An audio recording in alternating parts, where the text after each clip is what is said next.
1890കളിലെ India. Mumbai നഗരത്തിൽ മോഷണം പതിവ് കാഴ്ചയാണ്. പണവും സ്വർണവും ഏത് അലമാറയിൽ കൊണ്ടുവച്ചിട്ടും ഒരു രക്ഷയുമില്ല. പൂട്ട് കുത്തിത്തുറന്ന് സമ്പത്തുമായി കള്ളൻ കാണാമറയത്തേക്ക് പോകും.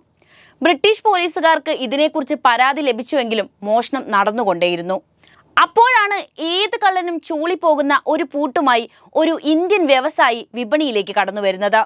ഇന്ത്യൻ മാർക്കറ്റിൽ ബ്രിട്ടീഷ് ഉൽപ്പന്നങ്ങൾക്ക് ആധിപത്യമുള്ള കാലഘട്ടത്തിൽ അതിനേക്കാൾ വിലക്കുറവിൽ മാർക്കറ്റിലേക്ക് ഇറങ്ങാൻ ആ പൂട്ടിനും താക്കോലിനും കഴിഞ്ഞു.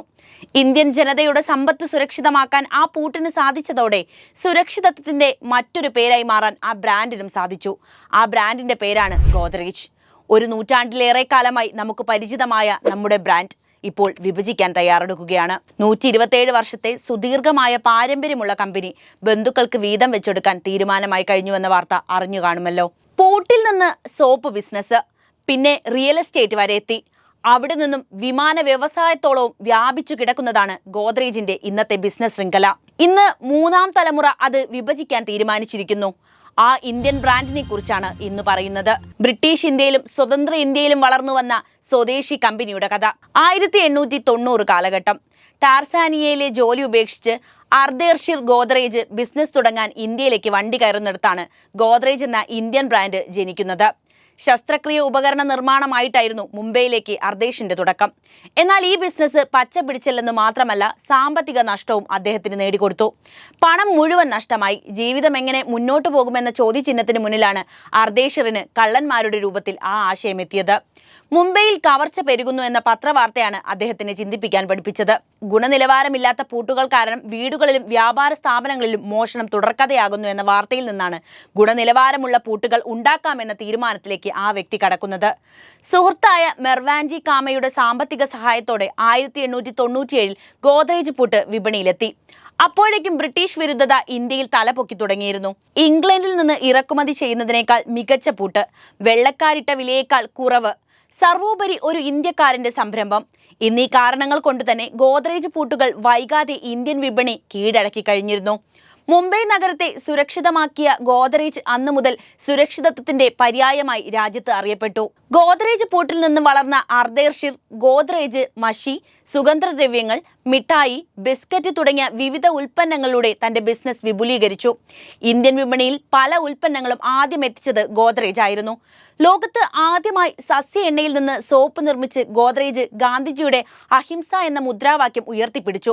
രവീന്ദ്രനാഥ് ടാഗോർ അടക്കമുള്ള സ്വതന്ത്ര സമര സേനാനികൾ ഈ സോപ്പുകൾ ഉപയോഗിച്ചിരുന്നു. ടാഗോറിന്റെ ഫോട്ടോയോടൊപ്പമാണ് സോപ്പിന്റെ പരസ്യങ്ങൾ പോലും പ്രചരിച്ചത്.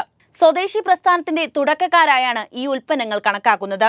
1951 സ്വതന്ത്ര ഇന്ത്യയിലെ ആദ്യ തെരഞ്ഞെടുപ്പിന് ബാലറ്റ് പെട്ടികൾ നിർമ്മിച്ചതും 1958 ഇന്ത്യയിലെ ആദ്യത്തെ റെഫ്രിജറേറ്റർ പുറത്തു കൊണ്ടുവന്നതും ഗോദ്രേജിൽ നിന്നായിരുന്നു.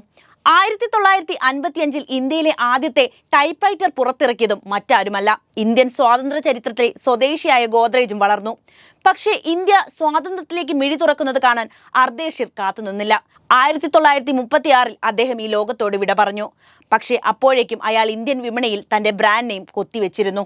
മക്കളില്ലാതിരുന്ന അദ്ദേഹത്തിന്റെ സഹോദരൻ ഫിറോസ് ജാ ബുർജോർജിയുടെ മക്കളായ ബർജോർ, സൊറാബ്, ദോസ, നേവൽ എന്നിവരായിരുന്നു ഗോദ്രേജ് ഗ്രൂപ്പിന്റെ അടുത്ത അവകാശികൾ. സൊറാബിനും മക്കളില്ലായിരുന്നു. ബർജോർ ഗോദ്രേജിന്റെ മക്കളായ ആദി, നാദിർ, ദോസയുടെ മകൻ റിഷാദ്, നേവലിന്റെ മക്കളായ ജംഷിദ്, സ്മിത എന്നിവരാണ് ഇപ്പോൾ കമ്പനി നിയന്ത്രിക്കുന്നത്. അടുത്ത തലമുറയിലേക്ക് കമ്പനി എത്തുമ്പോഴാണ് വിഭജനം നടക്കുന്നത്. കുടുംബസ്വത്തിന്റെ വീതം വെപ്പിനപ്പുറം ഇന്ത്യയുടെ ചരിത്രത്തിനൊപ്പം നടന്ന ഒരു കമ്പനി 127 വർഷത്തിനപ്പുറം രണ്ടായി പിരിയുന്നു എന്നതാണ് ഗോദ്രേജിന്റെ വിഭജനത്തെ ചരിത്ര സംഭവമാക്കുന്നത്. റിഷാദിന് കുട്ടികളില്ലാത്തതിനാൽ ആദിയുടെ മക്കളായ തന്യ, നിസാബ, ഫിറോസ് ജാ, നാദിറിന്റെ മക്കളായ സൊറാബ്, ബുർജീസ്, ഹോർമാസ്ദ്, ജംഷിദിന്റെ മക്കളായ റെയ്ക്ക, നവറോസ്, സ്മിതയുടെ മക്കളായ ഫ്രീയാൻ, നൈരിയ എന്നിവർ ഗോദ്രേജ് ഗ്രൂപ്പിന്റെ വിവിധ ബിസിനസ്സുകൾ കൈകാര്യം ചെയ്യും. എങ്ങനെയാണ് കുടുംബസ്വത്ത് വിഭജനം ചെയ്യുന്നത് എന്ന് നോക്കിയാലോ. ഗോദ്രേജിന്റെ 3ാം തലമുറയിൽപ്പെട്ട ബർജോർജിന്റെ മക്കളായ ആദിയും നാദിറയും നേവലിന്റെ മക്കളായ ജംഷിദ്, സ്മിത എന്നിവരുമാണ് ബിസിനസ് സാമ്രാജ്യം വിഭജിക്കാൻ ധാരണയിലെത്തിയിരിക്കുന്നത്. സഹോദരങ്ങളായ ജംഷിദ് ഗോദ്രേജിനും സ്മിത കൃഷ്ണനും Godrej and boys manufacturing company limited ലഭിക്കും. എയ്റോസ്പേസ്, വ്യോമയാനം, പ്രതിരോധം, എഞ്ചിൻ, മോട്ടോറുകൾ, കൺസ്ട്രക്ഷൻ, ഫർണിച്ചർ, സോഫ്റ്റ്വെയർ, IT തുടങ്ങിയ മേഖലകളിൽ പ്രവർത്തിക്കുന്ന ലിസ്റ്റ് ചെയ്യാത്ത കമ്പനികളാണ് Godrej and boys manufacture company limited. Godrej enterprises ഗ്രൂപ്പിന് കീഴിലാകും ഇത് പ്രവർത്തിക്കുക. സ്മിതയുടെ മക്കളായ നൈരിക ഹോൾക്കർ ഈ വിഭാഗത്തിന്റെ നിയുക്ത എക്സിക്യൂട്ടീവ് ഡയറക്ടറാണ്.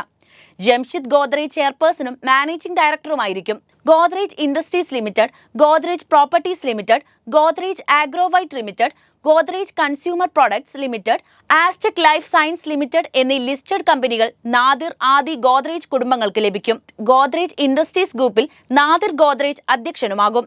2026 ഓഗസ്റ്റിൽ നാദിറിന്റെ പിൻഗാമിയായി ആദിയുടെ മകൻ ഫിറോസ് ഷാ എക്സിക്യൂട്ടീവ് വൈസ് ചെയർപേഴ്സണുമാകും. ഗോദ്രേജ് ബ്രാൻഡ് നെയിം വിഭജന ശേഷം ഇരു കുടുംബങ്ങൾക്കും സ്വന്തമായ കമ്പനികൾക്കിടയിൽ 6 വർഷത്തേക്ക് മത്സരമുണ്ടാകില്ല എന്നതാണ് കരാർ. റിയൽ എസ്റ്റേറ്റ് ബിസിനസ് ഒഴികെ ഈ കാലയളവിന് ശേഷം ഇരു കൂട്ടർക്കും പരസ്പരം ബിസിനസ് മേഖലകളിൽ പ്രവേശിക്കാം. എന്നാൽ ഇവിടെ ഗോദ്രേജ് ബ്രാൻഡ് നെയിം ഉപയോഗിക്കാൻ പാടില്ല. അതേസമയം ഗോദ്രേജ് ഗ്രൂപ്പ് കമ്പനികളൊന്നും ബ്രാൻഡിന് റോയൽറ്റി നൽകേണ്ടതില്ല.